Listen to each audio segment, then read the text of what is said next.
नमस्कार दर्शक बंधु मु आज एही वीडियो रे आपण माननकु कहिबाकू जाउछि मसला रोटी किपरि प्रस्तुत करंती। जदि आपण माने केही चैनल रे नुआ थांती चैनल को सब्सक्राइब करंतु एवं पाखरे आसुथिबा बेल आइकन टी उपरे प्रेस करी पुणी ऑल नोटिफिकेशंस उपरे क्लिक कर दियंतु। ताहेले एमिति जहा भी किछि नुआ नुआ रोसई संबंधी वीडियो अपलोड करी सर्वप्रथमे आपण माने देखिबाकू पाई परिबे एवं चैनल को यथेष्ट मात्रा रे लाइक शेयर करबाकू मध्य भूलिबेनी। ताहेले चलंतु देखिनबा मसला रोटी किपरि प्रस्तुत करंती एवं एथि पई कोन कोन सामग्री प्रथमे नेबाकू हुए।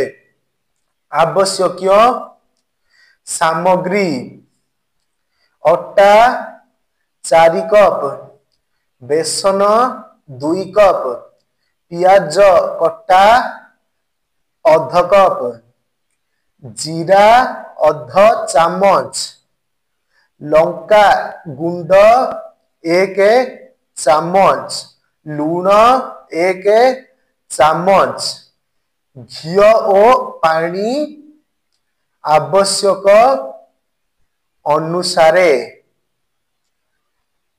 प्रस्तुति प्रणाली अटारे बेसन, पियाज, जीरा, लंका गुंड, लूण इत्यादि देई आवश्यक परिमाणर पानी देई दली दियंतु।